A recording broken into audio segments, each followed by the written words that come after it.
கேட்காத இன்னும் ஜாஸ்தி கேட்குறாங்க, தலைவலி இன்னும் ஜாஸ்தி ஆயிடுது.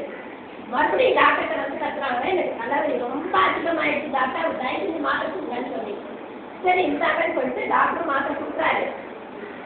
அந்த தேடி சாப்பிட்டுட்டு ஒரு 5 minutes கழிச்சு வந்து மறுபடியும் டாக்டர்கிட்ட கத்துறாங்க, இதை நீங்க முன்னாடியே செஞ்சுக்கலாமே, பாருங்க தலைவலி சுத்தமா சரியா போச்சு அப்படின்னு சொல்லிட்டு. அதுக்கு டாக்டர் சொல்றாரு, நான் என்ன உங்களுக்கு மாதிரியா கொடுத்தேன், என் சட்டை பட்டதெல்லாம் கொடுத்தேன்.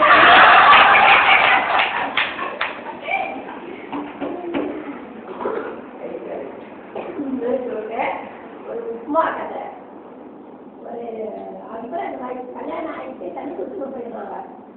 கல்யாணம் ஆன அடுத்த நாளே வந்து அந்த மாப்பிள்ள அந்த மேன் வந்து வேலைக்கு போயே ஆகணும், வீட்டில் தான் இல்லை. சரி முதல்ல வயசு பையனால சாப்பிட போறேன்னு சொல்லிட்டு சாப்பிட வந்து உட்காராரு. அந்த பொண்ணு வந்து உப்மா பண்ணி கொடுக்குறாங்க, சாப்பிட்டுக்கிறாரு.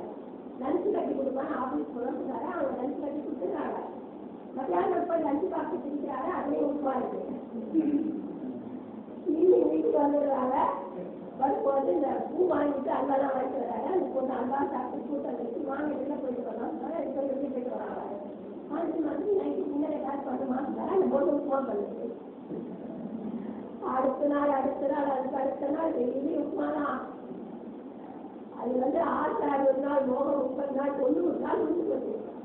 90 நாள் அது பொண்ணு உப்மா தான் போட்டு போகுது. 91 நாள் சாப்பிட விட்டாரு. இந்த காலில் பொண்ணு ஏதாவது பூசா பண்ணி போடாதான் அப்படின்னு சொல்லிட்டு அன்னைக்கு அந்த பொண்ணு உப்மா தான் பண்ணிட்டு 90 நாள் வாயை மூடிட்டு சாப்பிட்டது. 91ஆவது நாள் சத்தம் போட ஆரம்பிக்கிறார், நீக்கு தவிர எதுவும் தெரியாதா அவனுக்கு அப்படின்னு சொல்லி. அந்த பொண்ணு ரொம்ப கேட்க தெரியாதுங்க அப்படின்னு.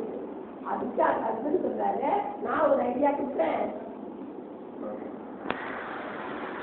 உங்க அம்மா வீட்டில் போய் இருந்து எல்லாத்தையும் கற்றுக்கு வா அப்படின்னு சொல்றாங்க. அதுக்கு அந்த பொண்ணு சொல்லுது, எங்க அம்மாவையா நான் தெரியும், எங்க பாட்டியா நான் போடுறேன். அவரு வெறுத்து போய் ஒரு சரி நம்ம ஹோட்டல் போய் சாப்பிட்டுனாலும் வந்து ஒரு ஹோட்டல் வராது, அது சைனீஸ் ஹோட்டல். அது என்ன மெனு எழுதிருக்காங்க அப்படின்றது அது தெரியல. கண்ணை மூடிட்டு 7ஆவது நம்பர் ஐட்டத்தை கொண்டு வாப்பா அப்படின்றாரு. கிட்ட ஆண்டவா மறுபடியும் சர்வரை பிடிச்ச 4 டேபிள் தள்ளி 2 பேரும் பார்த்து சாப்பிட்டுட்டாங்க, அதே எடுத்து வாழ்றாரு. கடவுளை அதுவும் மறுபடியும் சர்வரை பிடிச்சு எடுத்துக்க வேணாம், அந்த மெனு காட்டில் கடைசியாக ஒரு ஐட்டம் இருக்கே அதை எடுத்துட்டு வாப்பா அப்படின்றாரு. அதுக்கு சர்வர் சொல்றாரு, அது எடுத்துக்கலாம் வர முடியாதுல்ல, கூட்டிட்டு தான் வரணும், இந்த ஹோட்டல் ஓனரோட பேர்.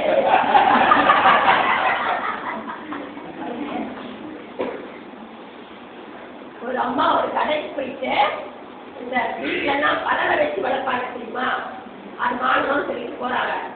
அந்த கடையில வந்து ஒரு கிளி ரொம்ப அழகா இருக்கு. அந்த கடைக்காரர்கிட்ட இந்த கிளி எவ்வளோ விலை அப்படின்னு கேட்குறாங்க. அதுக்கு கடைக்காரர் சொல்றாரு, இந்த கிளி வேண்டாமா, வேற ஏதாவது பாருங்க அப்படின்னு சொல்றாரு. இல்லை எனக்கு கிளி தான் வேணும் அப்படின்றாங்க அந்த அம்மா. அதுக்கு அந்த கடைக்காரர் சொல்றாரு, இது வேண்டாமா, இது ரொம்ப வாய் ஜாஸ்தி, இதுக்கு வாடிட்டு போனவங்க யாருமே ஒரு நாள் கூட வீட்டில் வச்சிருந்தது கிடையாது, உடனே கொண்டு கொடுத்துருக்காங்க, அதனால வேற ஏதாவது பாருங்கன்றாங்க. அதுதான் நம்ம இல்லை எனக்கு இதுதான் வேணும் அப்படின்னு சொல்லிட்டு அது வாங்கி வந்துடுறாங்க. வாங்கி வீட்டில் ஒரு மூலையெல்லாம் டெக்கரேஷன் பண்ணி அந்த கிளியை வச்சிடுறாங்க. கிளி வாய் திறந்து பேசுது, பிரமாதம், வீடு ரொம்ப அழகா இருக்கு அப்படின்னு சொல்லி கிளி பேசுது. அந்த அம்மாவுக்கு ரொம்ப சந்தோஷமாயிடுச்சு, கிளி அவ்வளோ அழகா பேசுது அப்படின்னு சொல்லிட்டு. கொஞ்ச நேரம் போட்டு சாயங்காலம் ஆயிடுச்சு, ஸ்கூலுக்கு போன பசங்கள்லாம் வீட்டுக்கு வந்துடுறாங்க. உடனே வந்து கிளி பேசுது, புது வீடு, புது எதிர்பார்த்தியமா, புது குழந்தைங்க அப்படின்னு சொல்லிட்டு. குழந்தைங்களுக்கு ரொம்ப சந்தோஷமாயிடுச்சு. இன்னும் கொஞ்ச நேரம் வீட்டு வாசல்ல ஒரு கார் வந்து நிற்குது. அதை பார்த்து கிளி சொல்லுது, புது வீடு, புது எதிர்பார்த்தியமா, புது குழந்தைங்க, புது காரு, பிரமாதம் அப்படின்னு.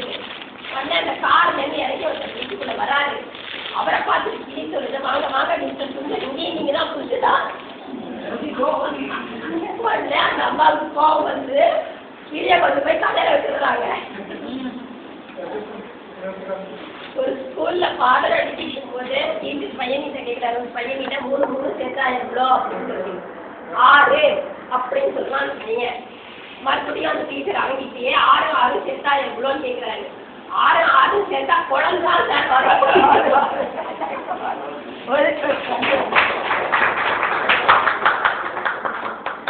வசந்தி அவர்களுக்கு ஒரு எழுதுகோள் நம்முடைய நகைச்சுவை சார்பாக மிக சிறப்பாக நகைச்சுவை இங்கே எழுதி கொடுத்திருக்கிறார்கள் வந்து ரொம்ப அற்புதமாக அவருடைய முதல் ஜோக்கே வந்து மார்க்ஸ் அப்பீலிங் எல்லாரும் சேர்ந்து அதில் அனுபவிக்கக்கூடிய அளவுக்கு ரொம்ப பிரமாதமாக அந்த ஜோக் சொன்னாங்க. வழக்கமாக சிலர்லாம் பேசுனாங்கன்னா தலைவலி தான் வரும். ஆனால் வந்து அவங்க வந்து தலைவலியை பற்றி பேசினா கூட எல்லாரும் வழியை மறந்து சிரிக்கிற அளவுக்கு ரொம்ப அற்புதமாக அந்த தலைவலி ஜோக் சொன்னாங்க. வாழ்த்துக்கள். நாங்கள் அந்த காலத்தில் யூமத்தில் மயிலாப்பூர் நடத்தும் போது எப்படின்னாக்கா அதுக்கு அடையாளம் சொல்லும்போது அப்படிதான் சொல்லுவோம். இல்லைன்னா அந்த அண்டர்லே லைப்ரரின்னு ஒன்று இருக்கும். அந்த மீட்டிங் ஒன்று நடத்துகிற இடம் தான் அது ரெகுலராக அது சாஸ்திரிய வாழ்க்கை மீட்டிங்லாம் நடத்துகிறோம். அதுக்கு ஐடென்டிஃபிகேஷன் எப்படி சொல்லுவாங்கனாக்கா இந்த அமிர்தாஞ்சன் கம்பெனி இருக்குல்ல அதுக்கு பக்கத்தில் மீட்டிங் போனால் தானே தலைவலி வரும், அதுக்கு முன்னாடியே சொல்கிறீங்களே அப்படிங்கிறத ஆரம்பிச்சுவாங்க. இந்த தலைவலியிலே வந்து இன்னொரு ஒரு அற்புதமான ஒரு ஜோக் என்னன்னாக்கா ஒருத்தர் வந்து வீட்டில் உட்காந்துருப்பார், அவருடைய நண்பர் வருவார். அவங்க ஒய்ஃப் அப்பப்போ வந்து பேசிட்டு போவாங்க. நாங்கள் காஃபி குடிக்குமா தண்ணி குடிக்குமா அப்படி எல்லாம் கேட்டு போகிறோம், பேசிட்டு போவாங்க. ஒய்ஃப் வரும்போது டப்புனு இவர் கண்ணாடி எடுத்து போட்டுப்பார். அப்புறம் அந்த அம்மா போனோடனே கண்ணாடி கேட்டு வச்சுருவார். ஃப்ரெண்டு பார்த்துட்டே இருப்பார். பார்த்துட்டு என்ன அது உங்களுக்கு என்ன அப்படி உங்கள் ஒய்ஃபை வந்து கண்ணாடி போட்டு பார்த்துட்டு இருக்கணுன்ற அளவுக்கு உங்கள் ஒய்ஃப் மேலே உங்களுக்கு அவ்வளோ அன்பா அவ்வளோ ஆசையா அவ்வளோ இதுவா அப்படின்னு கேட்பார். ஐயோ டாக்டர் தலைவலி வந்த போது கண்ணாடி போட்டு அடுத்ததாக அது வந்து ரொம்ப அற்புதமாக உப்மா ஜோக் சொன்னாங்க. என்எஸ்கே அவர்கள் வந்து அதை ரொம்ப அற்புதமாக நடத்தி கேட்டுவார். என்ன பண்ணுவாருன்னா இதே மாதிரி போர்டு அதில் வந்து 10 தடவை மாமான்னு எழுதிப்பார். அப்போ சாப்பிட்றதுக்கு அவருக்கு உப்மா கொடுத்துருப்பாங்க. கொடுத்துட்டு போர்டை காட்டுவார். அப்படிம்பாரு. அந்த வேலைன்னு முடிப்பான். உப்புமா 10 அப்படின்னு அந்த ஒரு நகைச்சுவை. பேசும் கிளி அது ரொம்ப அற்புதமான நகைச்சுவை. எப்பவுமே அந்த பேசும் கிளியில் ரொம்ப பிரமாதமான நகைச்சுவை எல்லாம் அமைஞ்சு ஒரு நண்பர் இதே மாதிரி வந்து அவருடைய நண்பருக்கு பேசும் கிளி அனுப்பி வச்சுட்டார். அவருக்கு எந்த தகவலும் வரல. இதையோட தாங்க முடியல.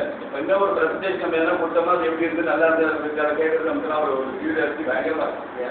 அதில் வந்து அவர் ஒரு வாரம் பொறுத்து பார்த்தா ஒன்றும் விஷயமே வரலையே அப்படின்னு உடனே அவருக்கு கான்டாக்ட் பண்ணி ஏப்பா பேசி அனுப்பினேன் எப்படி இருக்கு ரொம்ப பிரமாதமா இருக்கு இன்னொரு நேரத்துக்கு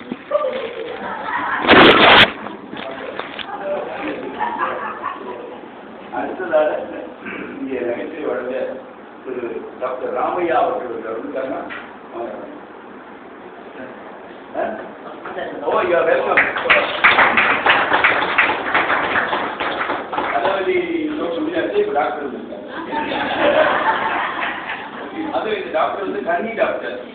தொழில இல்ல இங்க ஜோக் சொல்றது.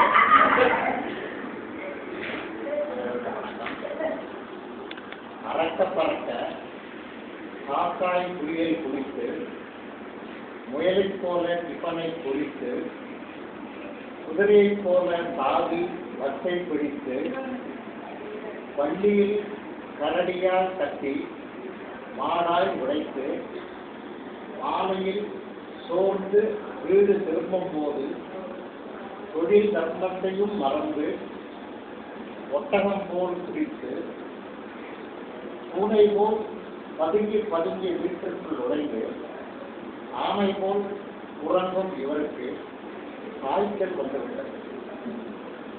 நீங்கள் அவர் எந்த டாக்டரை அழைத்தீர்கள்? மனிதருக்கு வைத்தியம் செய்யும் டாக்டரா, மிருகங்களுக்கு வைத்தியம் தான்? ஏனென்றால் இதில் கோழி, காக்காய், முதல், முயல், குதிரை, மாடு, கரடி, ஒட்டகம், பூனை, ஆமை இத்தனை மிருகங்கள் உங்களுக்கு நீங்கள் தான் சொல்லுங்கள்.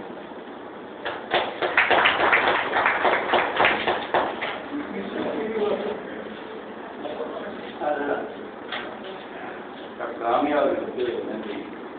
அவர் எந்த டாக்டர்னு கருது நமக்குலாம் சொல்லி கொடுத்தாரு இல்லையா? நம்ம முதல்ல வந்து கிளியை பற்றிலாம் பேசியிருக்கோம். ஆனால் இப்போ நிறைய ஒரு பட்டியல் போட்டு அவர் எந்த டாக்டர்னு அவர் சொல்லிட்டாரு. அதனால யாருக்கு அவர்கிட்ட போய் வைத்தியம் பார்த்துக்கணும்னு ஆசை இருக்கோ அவங்க வந்து அவர்கிட்ட போய் வைத்தியம் பார்த்துக்கலாம். அதில் ஒன்று வந்து அவர் கேட்ட கேள்விக்கு நான் பதில் என்ன சொல்லணும்னு ஆசைப்படுறேன்னா மனித டாக்டர் கிட்ட தான் அவர் அனுப்பி வைக்கணும். ஏன்னா இத்தனையும் அவர்கிட்ட இருக்கு, அதனால அவர் வந்து நம்ம வந்து மிருக டாக்டர் கிட்ட அனுப்ப வேண்டிய அவசியம் இல்லை. என்ன காரணம்னா இது அத்தனையும் வந்து வேலை பார்த்துருக்கு, எல்லாமே வேலை பார்த்துருக்கு. அதனால வந்து மிருகங்கள்லாம் கரெக்டாக தான் இருக்கு, அவங்களுக்கு டாக்டர் தேவையில்லை. அதனால அந்த டாக்டர் போக வேண்டிய அவசியம் இல்லை. தாங்க முடியாத ஜுரம் வந்து தம்பி விடாதான் தான் இருக்காரு, அதனால மனித டாக்டர் தான் போகணும் அப்படின்னு என்னுடைய தாழ்ந்த எண்ணம். நன்றி. அடுத்தது ஸ்ரீனிவாசன், திரு ஆர் ஸ்ரீனிவாசன். நீங்க தானே வாங்க. பேர் பண்ணுங்க சார். ஓகே, வாயில கேட்குறீங்களா?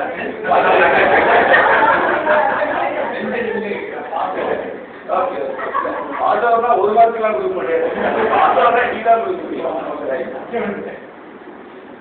இதே மாதிரி வந்து எப்பவுமே வந்து மினிமம் கிளப்ல யாரெல்லாம் ஜோக் சொல்றீங்கன்னு திருச்சி வருவாங்க. இந்த பஸ்ல கொண்டு டிக்கெட் கேட்கலாம்ல, கனெக்டர் பஸ் டிக்கெட் அந்த மாதிரி வந்து பேர் எல்லாரும் பேர் கேட்கறாங்க சொல்லிவிடும் போது சொல்லி விடுவாங்க. சொல்லி விடுவாங்க கூப்பிட்டு ஏற போட வேண்டியதா இருக்கும். அவர் ஏன் நம்ம பேர் கூப்பிடுறோம், அவரே வந்து பண்ணிப்பாரு அப்புறம் பேர் கேட்டால் கொஞ்சம் அர்த்தம் அப்படிங்கிறார். அதே ஒரு ஜெயிக்கா இருக்கும். அந்த மாதிரி சீனிவாசன் அடுத்த மாதம் வருவதாக சொல்லியிருக்கார். மேடம் ஞாபகம் வச்சுங்க, அடுத்த மாதம் வந்து முடிச்சிருக்கீங்க, வட்டி 30 ரூபா கேட்டு வாங்கிருக்கீங்க. நீங்க வராம நாங்கெல்லாம் வீட்டுக்கு வந்துடுவோம். சங்கர நாராயணன் வாங்க.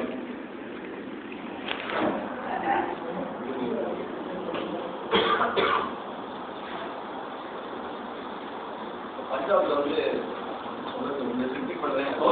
நான் வந்து எனக்கு பஞ்சாப் ஸ்டேட்ல வந்து எல்லாரும் ஸ்டேட் ரொம்ப பேக்வர்டா இருக்கு. ஒரு ஒன்று போடுறாங்க, நம்ம ஸ்டேட்டை டெவலப் பண்ணுவோம், என்ன பண்றது எல்லாரும் உட்காந்துருக்காங்க. அவங்க ஐடியா சொல்லுங்க அப்படிங்கும்போது எல்லாரும் நாளுக்காக ஒரு ஐடியா சொல்லுங்க, ரொம்ப கிரேசியா ஒரு ஐடியா சொல்லுங்க. இந்த மாதிரி வந்து யூஎஸ்ஓட ஃபைட் பண்ணோம்னா நம்ம ஸ்டேட் டெவலப் ஆகிடும், ஃப்ரீயா ஸ்டேட் ஆகிடும். யூஎஸ்ஓட போய் நம்ம ஸ்டேட் ஃபைட் பண்ணுறது, அவங்களோட போடுறது நம்ம எப்படி பண்ண முடியும்? இந்த ஒரு மெட்டிங்க போகிறோம், நம்மளால திறப்பிடிச்சோம், நம்மளால யூனிவர்சிட்டி ஆகிடுவோம் அப்படின்னு ஒரு ஐடியா கொடுப்பாங்க. வெரி குட் ஐடியா எல்லாம் கிளாப் பண்ணி எல்லாம் சரி இதே ஒரு மாதிரி இருக்கணும். அப்போ ஒருத்தர் மட்டும் சைலண்டாக இருக்கார், திரும்ப உங்களுக்கு திரும்ப பேசியாங்க. இதை வெயிட் என்ன கூட யோசிச்சு